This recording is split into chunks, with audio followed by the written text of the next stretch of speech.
श्री स्वामी समर्थ। जय जय स्वामी समर्थ। अनंत कोटी ब्रह्मांड नायक राजाधिराज योगीराज अक्कलकोट निवासी सद्गुरु श्री स्वामी समर्थ महाराज की जय। कसे आहात सर्व स्वामी भक्तांनो? तुम्ही सदैव आनंदी राहा हीच स्वामींच्या चरणी प्रार्थना। तुमच्या सर्व चांगल्या इच्छा स्वामी महाराज पूर्ण करोत आणि आजचा दिवस तुमचा आनंदात जावो हीच स्वामींच्या चरणी प्रार्थना। प्रथम तुम्हा सर्वांचं खूप खूप मनापासून स्वागत आहे तुमच्या सर्वांच्या अनुभवांनी बनलेला आपला सर्वांचा शुभांगी स्वामी भक्ती हा चॅनल। मित्रांनी मैत्रिणींनो, श्री स्वामी समर्थ असे आहे की ज्या भक्ताने मनापासून स्वामींना हाक मारली त्या भक्ताजवळ स्वामी हे नेहमीच आलेले असतात। मित्रांनी मैत्रिणींनो, स्वामी सतत म्हणतात की जिथे माझं नाव घेतलं जाईल तिथे मी हजर असेन। मित्रांनी मैत्रिणींनो, मनापासून घेतलेलं नाव नामस्मरण कधीही वाया जात नसतं। तुम्ही सर्वांच्या तोंडून हे ऐकलं असेल की आपण कोणतेही कर्म केले तर त्याचे भोग हे भोगावेच लागत असतात। मग मित्रांनी मैत्रिणींनो, ज्या वेळेस तुम्ही एखाद्या देवाचं नामस्मरण कराल त्यावेळेस ते देखील तुमच्या पुण्याच्या वाटामध्ये साठलं जाणार आहे। मित्रांनी मैत्रिणींनो, आयुष्यामध्ये कसेही दिवस असले तरी देखील ईश्वराची साथ जर आपल्या बरोबर असेल तर कधीही कोणत्या पद्धतीने कोणतं संकट कसं येईल हे कोणीही सांगू शकत नाही आणि त्यासाठीच आपल्या बरोबर ईश्वराची साथ असणे हे मात्र गरजेचे आहे। मित्रांनी मैत्रिणींनो, मी खूप लोकांच्या तोंडून हे ऐकलेलं आहे की ईश्वराची भक्ती करा किंवा करू नका, परंतु आपल्या वाटेला जे भोग आलेले आहेत ते भोग आपल्याला भोगावेच लागतात आणि हे नेहमी सत्य आहे। मित्रांनी मैत्रिणींनो, कारण आपण ते कर्म केलेलं असतं आणि त्या कर्माचे भोग हे प्रत्येकाला भोगावेच लागत असतात। परंतु ज्या वेळेस आपण ईश्वराच्या चरणाशी असतो त्यावेळेस फरक मात्र एवढा असतो की ज्या वेळेस आपल्यावर खूप मोठं संकट येणार होतं ते थोड्यावर निभावतं, म्हणजे जिथे पाय जाणार होता तिथे बोटावर निभावतं, म्हणजे काही ना काही परंतु नुकसान हे थोडं का होईना हे होत असतं। मित्रांनी मैत्रिणींनो, असे खूप अनुभव आहेत, त्या प्रत्येक अनुभवातून आपल्याला काही ना काही हे शिकायला भेटतच असते। मित्रांनी मैत्रिणींनो, तुम्ही प्रत्येक अनुभव हा आपल्याला प्रत्येक नवीन गोष्ट शिकवून जात असतो आणि नेमका याच पद्धतीने आजचा अनुभव देखील काळजाला भिडणारा अनुभव आहे आणि खूपच छान अनुभव आहे। मित्रांनी मैत्रिणींनो, या अनुभवातून देखील तुम्हाला काही ना काही नक्की शिकायला भेटणार आहे। मित्रांनी मैत्रिणींनो, हा अनुभव आहे तो पंढरपूरमध्ये राहणाऱ्या एका मुलाचा आणि तो मुलगा हा स्वामींची सेवा करत होता, म्हणजे स्वामींचं नामस्मरण करत होता। स्वामींची सेवा, स्वामींचं नामस्मरण जे काही असेल बाकी सेवा ती त्या मुलाची आई करत होती, म्हणजे त्या मुलाच्या कुटुंबामध्ये आई त्यांची स्वामींची भक्त होती आणि त्यामुळे त्या मुलाला स्वामींनी कोणत्या पद्धतीने अनुभव दिला, त्याच्या पाठीशी कशा पद्धतीने स्वामी उभे राहिले, त्याचबरोबर आईने स्वामींची नामस्मरण कर, स्वामींचं फक्त नाव घे अशा पद्धतीचा सल्ला दिला होता आणि त्यानंतर त्या मुलाने स्वामींचं नामस्मरण केलं आणि त्यानंतर त्याच्याबरोबर स्वामी कशा पद्धतीने उभे राहिले हे आज आपण याच अनुभवातून शिकणार आहोत। मित्रांनी मैत्रिणींनो, तुम्ही कधीही लक्षात ठेवायचं आहे की ज्या वेळेस श्री स्वामी समर्थांचं तुम्ही एकदा जरी नाव घेतलं तरी श्री स्वामी समर्थ हे असे आहेत की ते वेळ आल्यानंतर त्या तुम्ही नाव घेतलेल्या पुण्याचे तुम्हाला फळ हे योग्य वेळ आल्यानंतर नक्कीच देत असतात।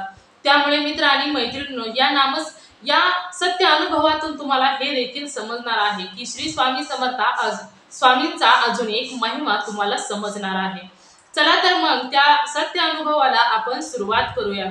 तर ते दादा त्यांचा अनुभव सांगायला सुरुवात करतात। आपल्याला हा अनुभव त्या दादांनीच सांगितलेला आहे आणि तो दादा हा 12वीतून शिकून पुढे गेलेला आहे, म्हणजे त्याला हा अनुभव 12वी मध्ये आलेला आहे।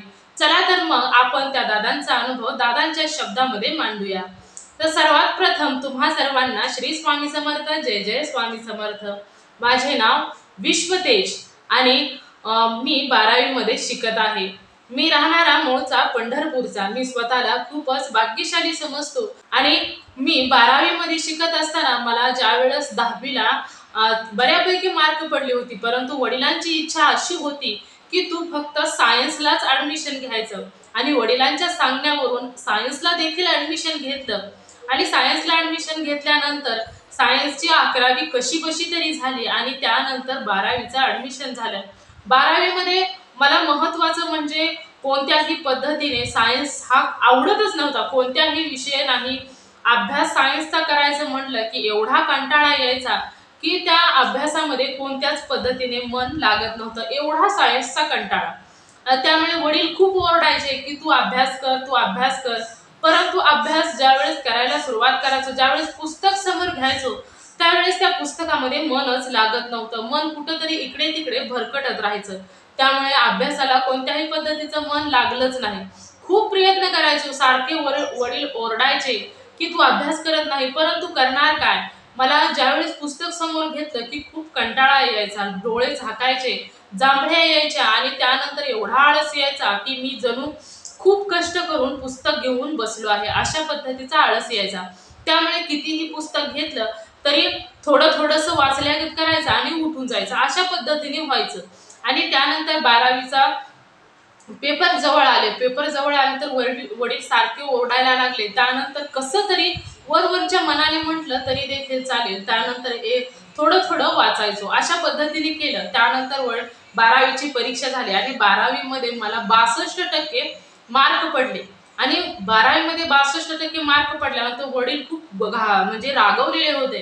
ते म्हणाले की आता तुझी खैर नाही, आता तुझं काही खरं नाही. कारण 12वीच्या नंतर ना सीईटीची परीक्षा द्यावी लागत असते. कारण पुढं जे काही शिक्षण घ्यायचं आहे त्यावेळेस त्याला सीईटीची परीक्षा दिल्यानंतरच पुढच्या शिक्षणाला परवानगी असते. आणि त्यानंतर आता सीईटीची परीक्षा द्यायची.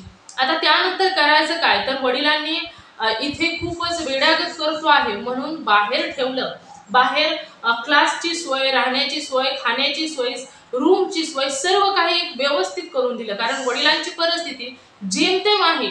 म्हणजे खूप चांगली म्हटलं तरी देखील चालेल. आणि त्यामुळे वडिलांना खूप टेन्शन होतं.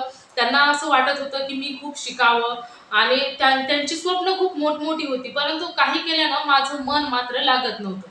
आणि त्यानंतर असं झालं की मला खूप भीती वाटायची की वडील काय म्हणतील. परंतु ज्यावेळेस आईचा फोन यायचा त्यावेळेस आई इतकी शांतपणे मला समजून सांगायची की तू घाबरू नको, तू स्वामींचं नामस्मरण कर. आणि आई माझी खूप स्वामींची भक्ती करायची. तिला स्वामींवर खूप मोठा विश्वास होता. त्यामुळे ती मलाही सांगायची की तू स्वामींचं नामस्मरण कर. आणि आई मला एवढी प्रेमाने समजून सांगायची की तुला जसं जमतंय त्या पद्धतीने तू स्वामींचं नामस्मरण कर, स्वामींचं नाव सतत घेत जा. तुला जर अभ्यास करावासा जर नाही वाटला तर तू स्वामींचं नामस्मरण करत बस. परंतु होता होईल एवढं तू अभ्यास करण्याचा देखील प्रयत्न कर, अशी आई मला समजून सांगायची. पण वडिलांचं बोलणं मात्र रागाने होतं. त्यामुळे ज्यावेळेस वडील माझ्याशी बोलायचे त्यावेळेस खूपच राग यायचा आणि असं वाटायचं की कशाला मी जगतो आहे, माझा जीव नकोसा झालेला आहे. यांची स्वप्न पूर्ण करता करताच माझ्या स्वप्नांचा चक्काचूर झाला आहे. म्हणजे अशा पद्धतीचं डोक्यात विचार यायचं. परंतु त्यानंतर आईशी बोललो की खूप आनंद वाटायचा, खूप बरं वाटायचं. आणि त्यामुळे मी स्वामींचं नामस्मरण करायचो जसं आईनं सांगितलं होतं. आणि आईचं बोलणं मला खूप पटायचं. त्यामुळे मला आईवर खूप विश्वास होता. त्यामुळे आईने सांगितलं की मी स्वामींचं नामस्मरण करायचो. आणि त्यानंतर सीईटीचं क्लास लावलेलं होतं. ते शिक्षक देखील खूप चांगल्या पद्धतीने शिकवायचे. परंतु काय शिकवत आहेत काहीच समजत नव्हतं. आणि 12वीच्या नंतर सीईटीची परीक्षामध्ये खूपच विरोध असते. म्हणजे जसे 12वीतले प्रश्न असतात आणि त्यानंतर 12वीचे प्रश्न खूप मोठ्या वाक्यामध्ये म्हणजे 5-6 वाक्यामध्ये त्याची उत्तरं असतात किंवा त्यापेक्षाहून मोठी वाक्य जास्त वाक्य असतात. आणि त्यामध्ये एका प्रश्नाचं उत्तर अशामध्ये असते. आणि सीईटी मध्ये कसं असतं की एक प्रश्न आणि शॉर्टकट मध्ये उत्तर. म्हणजे एका वाक्यात किंवा 2-3 वाक्यामध्ये जरी म्हटलं, 2-3 शब्दामध्ये जरी म्हटलं तरी देखील हरकत नाही. अशा पद्धतीने म्हणजे 12वी आणि सीईटी यामध्ये खूप अंतर म्हणजे पूर्ण दोन्हीही ऑपोजिट होते. कारण खूप मोठे प्रश्न 12वीत होते आणि तेच प्रश्नाचं शॉर्टकट मध्ये उत्तर हे सीईटी मध्ये होतं. त्यामुळे असं झालं होतं की 12वी मध्ये कोणत्याही प्रकारचा अभ्यास न केल्यामुळे सीईटी मध्ये कसा अभ्यास करायचा किंवा ते कोणत्या प्रश्नाचं उत्तर काय आहे काहीही समजत नव्हतं. त्यामुळे असं वाटायचं की आता काय करावं, शिक्षण पूर्ण सोडून द्यावं. परंतु स्वामींचं नामस्मरण मात्र सदैव चालू होतं. आईला जशी जमेल तशी स्वामींना सतत विनवायची की आई म्हणायची की स्वामींना की माझ्या मुलाला पास करा, माझ्या मुलाला चांगली मार्क मिळू द्या. म्हणून स्वामींचं नामस्मरण करायचे, स्वामींची सेवा करायची, स्वामींचं तारक मंत्र म्हणायचे आणि अशा पद्धतीने ती सतत स्वामींची सेवा करायची आणि मला ही सांगायची की तू नामस्मरण कर आणि मी ही सतत स्वामींचं नामस्मरण करायचो। आई खूप प्रेमाने समजून सांगायची, त्यामुळे मला खूप आवडायचं आणि त्यानंतर आईने सांगितलं की मी सतत स्वामींचं नामस्मरण करत बसायचो आणि त्यानंतर असं झालं की काही दिवसानंतर मी अभ्यास म्हणजे जसा जमेल तसा थोडा थोडा अभ्यास करायचो, परंतु मला स्वामींच्या नामस्मरणामध्ये खूप मन लागायचं, त्यामुळे मला मी सतत स्वामींचं नामस्मरण करत बसायचो। आणि ज्यावेळेस सीईटीची परीक्षा झाली म्हणजे सीईटीच्या परीक्षाचा वेळ आला त्यावेळेस सीईटीच्या परीक्षेमध्ये असे गोल रंगवायचे होते। त्यानंतर ना एक प्रश्न आणि त्याला 4 ऑप्शनल असतात आणि त्यातील एक ऑप्शनल घ्यायचा आणि त्या नंबरचा गोल रंगवायचा, अशा पद्धतीने सीईटीची परीक्षा। आणि त्यावेळेस ज्यावेळेस पेपर समोर आला त्यावेळेस त्यातील काहीच प्रश्नांची उत्तरे मला माहित होती, परंतु तेवढ्याने मी पास सुद्धा होऊ शकणार नव्हतो, अशा पद्धतीचा पेपर माझ्या समोर आला होता। आणि त्यानंतर मी पास होणार नाही असं परंतु मी काय ठरवलं की आता आईनं जसं मला सांगितलेलं आहे की स्वामी तुझ्या आयुष्यामध्ये जे काही करतील ते चांगलेच करतील, तू फक्त स्वामींचं नाव घे। आणि त्यानंतर जसं ठरवलं त्या पद्धतीने स्वामींचं नाव घेऊन उत्तर लिहायला सुरुवात केली। आणि उत्तर कशी लिहायला सुरुवात केली तर एक प्रश्न आणि त्या प्रश्नाचे 4 पर्याय, तर प्रत्येक प्रश्नाच्या पर्यायानंतर श्री स्वामी समर्थ आणि जिथे समर्थ येईल तिथे गोल करायचा। आता तुम्ही जर ही ट्रिक तुम्हाला जर समजलीच नाही तर तुम्ही काय कराल, प्रत्येक प्रश्नाचा 4थाच गोल किंवा 3राच गोल अशा पद्धतीने रंगवत जा। तर त्या मुलाने काय केलं म्हणजे मी काय केलं होतं की जसं श्री स्वामी समर्थ आणि तिथे गोल करायचा, त्यानंतर जर समजा बी ऑप्शनल वर जर गोल केला तर त्यानंतर सी पासून श्री स्वामी समर्थ अशा पद्धतीने गोल करत गेलो, म्हणजे जिथे श्री स्वामी समर्थ पूर्ण होईल तिथं गोल केला, अशा पद्धतीने उत्तर लिहित गेलो। आता फक्त स्वामींवर विश्वास होता, याच्या व्यतिरिक्त काही नाही। आणि जिथे मला माहित होतं की या प्रश्नाचं उत्तर कन्फर्म हीच आहे, त्याच प्रश्नाचं उत्तर मी कन्फर्म ती गोल केलेला होता, परंतु बाकी जे प्रश्न होते तर त्या प्रश्नांमध्ये फक्त श्री स्वामी समर्थ आणि गोल, श्री स्वामी समर्थ गोल, आणि तो गोल अशा पद्धतीने केला होता की जिथे आता सी जर गोल केलेला असेल तर डी पासून श्री स्वामी समर्थ आणि मग सी वर किंवा सी नंतर बी वर अशा पद्धतीने जिथे श्री स्वामी समर्थ येईल तिथे गोल करायचा। आणि ज्यावेळेस ए वर गोल केला तर बी पासून श्री स्वामी समर्थ म्हणायचं, डी वर गोल केला तर ए पासून श्री स्वामी समर्थ म्हणायचं, अशा पद्धतीने उत्तर लिहित लिहित गेलो। काही असो म्हटलं, सर्व काही स्वामींच्यावर सोडून दिलं आणि पेपर पूर्ण लिहिला। पेपर पूर्ण लिहिल्यानंतर वडिलांनी विचारलं पेपर तुला कसा गेला, तर मी सांगितलं की खूप चांगल्या पद्धतीने पेपर गेलेला आहे। आता जर सांगावं की खूप अवघड गेला तर अजून आरडाओरडा होईल, म्हणून खूप चांगल्या पद्धतीने पेपर गेला। म्हणजे जी आताची वेळ जी आहे, आता येण्याऐवजी नंतर आली वेळ तर काही हरकत नाही, परंतु ती नंतर यायची वेळ तर ती येणारच आहे, परंतु अगोदर जर ओढून घेतली तर ती अगोदर ओरडा मिळेल, म्हणून सांगितलं की खूप चांगला गेला। आणि त्यानंतर रिझल्टचा दिवस आला आणि चक्क त्या दिवशी रिझल्टच्या दिवशी मी खूप घाबरलेलो होतो, स्वामींचं नामस्मरण करत होतो, स्वामींना सतत विनवत होतो। तर त्या दिवशी रिझल्ट माझा लागला आणि ज्यावेळेस मी रिझल्ट पाहिला त्यावेळेस मला देखील आश्चर्याचा धक्काच बसला आणि हाच माझ्यासाठी सर्वात मोठा स्वामींचा अनुभव होता। तर तुम्ही सर्वांनी ऐका की मला 92% मार्क पडले होते सीईटी मध्ये आणि ज्यावेळेस मी 92% मार्क पाहिले त्यावेळेस माझा स्वतःवरती विश्वास बसला नाही। आणि त्यामुळे काय झालं की स्वामींच्या नामस्मरणामध्ये एवढी ताकद असते हे मला त्यानंतर समजले। मित्र आणि मैत्रिणींनो, परंतु माझं सर्वांना एकच सांगणं आहे की मी ही ट्रिक केली, परंतु माझ्या मनामध्ये कोणत्याही प्रकारचा स्वार्थ नव्हता, मी निस्वार्थ आणि भोळ्यापणाने हे सर्व स्वामींवर विश्वास ठेवून केलं होतं। तुम्ही सर्वांनी असं काहीही करू नका, कष्ट करणे ही एक महत्त्वाची आहे, त्यामुळे तुम्ही तुमच्या आयुष्यामध्ये तुम्ही स्वामींचं नामस्मरण तर कराच, परंतु अभ्यास करणं हे देखील महत्त्वाचं आहे।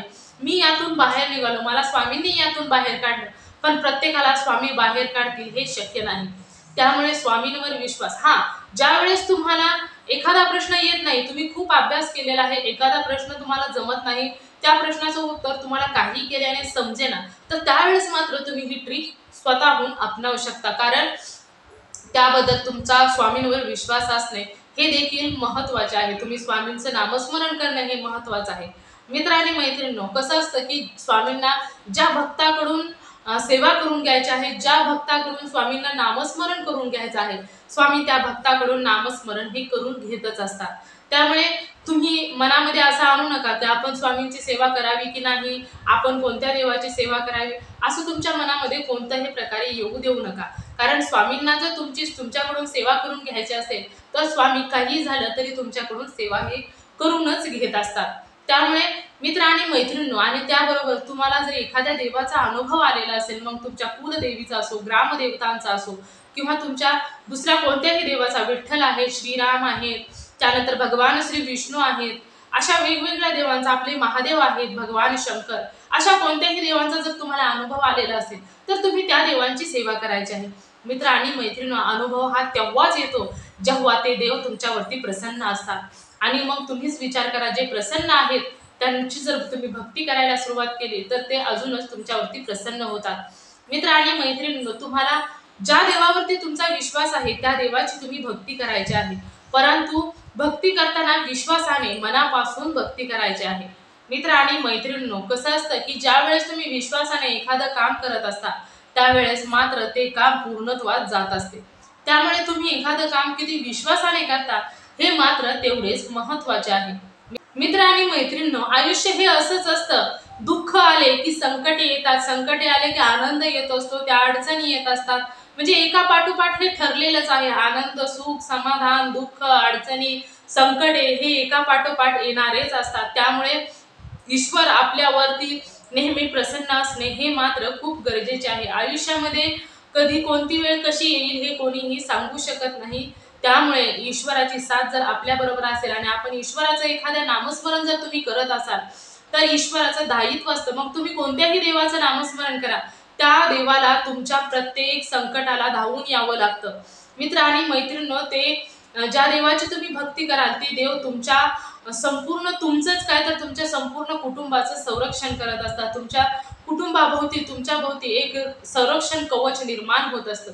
त्यामुळे तुमच्यावरती कधीही कोणतीही वाईट शक्ती हल्ला करू शकत नाही. मित्र आणि मैत्रिणींनो, ईश्वर, भगवंत हे सर्व एकच आहेत. तुम्हाला ज्या देवाची भक्ती जमेल त्या देवाची तुम्ही भक्ती करा, परंतु भक्ती करताना मनापासून विश्वासाने भक्ती करायची आहे. मित्र आणि मैत्रिणींनो, आयुष्यामध्ये काहीही झालं तर ईश्वराची साथ असणे हे मात्र गरजेचे आहे. आणि नेहमी भक्ती करताना देवाला कधीच म्हणायचं नाही की हे देवा, मी तुला हे देतो, तू मला हे दे, अशा पद्धतीने कधीच भक्ती करायची नाही. तुम्हाला ज्या पद्धतीने भोळ्या मनाने भक्ती करा, जशी जमेल तशी भक्ती करा, मोडकी तोडकी भक्ती करा, परंतु भक्ती करताना निशंक मनाने, निस्वार्थी मनाने, निस्वार्थी भावनेने, निर्भय मनाने भक्ती करायची आहे. मित्र आणि मैत्रिणींनो, हा आजचा जो अनुभव आहे या अनुभवातून तुम्हाला हे देखील शिकायला मिळाला असेल की ज्या वेळेस निस्वार्थ भावनेने आणि भोळ्या मनाने ईश्वराला काही मागितलं तरी ईश्वर ते देत असतात, परंतु मनामध्ये निस्वार्थ भावना हवी आहे.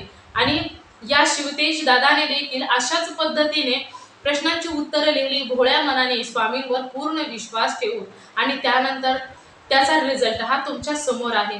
मित्र आणि मैत्रिणींनो, तुम्ही सर्वांनी माझा व्हिडिओ शेवटपर्यंत ऐकला त्याबद्दल मी मनापासून तुम्हा सर्वांची खूप खूप आभारी आहे. तुम्ही सर्वांना हा विश्वतेज या दादांचा अनुभव कसा वाटला नक्कीच मला कमेंट करून सांगा. आणि जर तुम्हाला देखील श्री स्वामी समर्थांचा असाच एखादा अनुभव आलेला असेल तर माझ्याबरोबर नक्की शेअर करा. तुमचा अनुभव ऐकून जर एखादा व्यक्ती स्वामी सेवेत आला तर याचे पुण्य तुम्हालाच मिळणार आहे. त्यामुळे मित्र आणि मैत्रिणींनो, तुम्ही तुमचा अनुभव नक्कीच माझ्याशी शेअर करायचा आहे. तुम्ही सर्वजण सदैव सुखी राहा, समाधानी राहा, आनंदी राहा, हीच स्वामींच्या चरणी प्रार्थना करते आणि इथेच थांबवते. पुन्हा भेटूया श्री स्वामी समर्थांच्या अशाच एखाद्या सत्य अनुभवाबरोबर. तोपर्यंत श्री स्वामी समर्थ. जय जय स्वामी समर्थ. धन्यवाद.